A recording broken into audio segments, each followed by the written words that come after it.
આ બધા ભવ ની વાતો કરે એમાં મને ટપા ન પડતા. ઓલા ભવ માં આમ ને ઓલા ભવ માં આમ મળ્યો એ શું થાય લો કાલ ની ખબર નથી. ભવ ની હું ખોડવી હોય ભલા મને.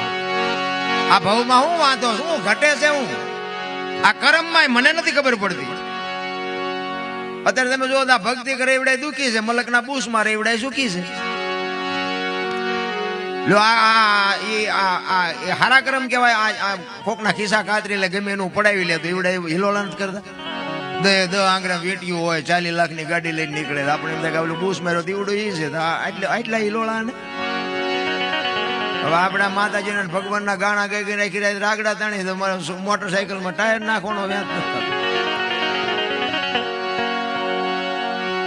પણ કર્મે લખ્યા કિરદાર કોઈ દી સઠી ના સુકે નહીં. પછી હુનર કરો હજારી આખરે આડા ભરે. અખિલ બ્રહ્માંડ ના માલિક ને તમારું અને મારું જેને સર્જન કર્યું હોય, આખો વિશ્વ જેને બનાવ્યું હોય, એ કૃષ્ણ પરમાત્મા ને ખબર ન હોય કે આ બેસ તો ભીલ મન બાણ મારશે ને ખબર ન હોય.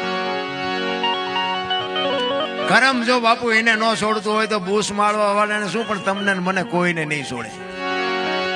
કરમ કોઈ દી છોડે નહીં. પછી ભલે હોય ભગવાન પરાસીના પીપળે ભીલે લઈ લીધા પ્રાણ. તમે વિચાર તો કરો, એક ભીલ બાપુ અખિલ બ્રહ્માંડ ના માલિક ને વિધિ નાખતો હોય તો કર્મ ની ગતિ શું છે?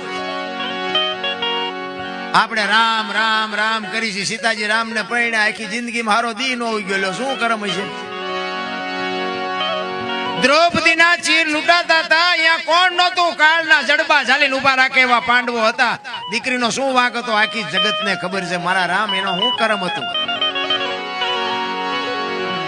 રામ જેવા રામ ને જો 14 વર્ષ વનમાં રખડવા જવું પડ્યું છે, એનું શું કર્મ હશે?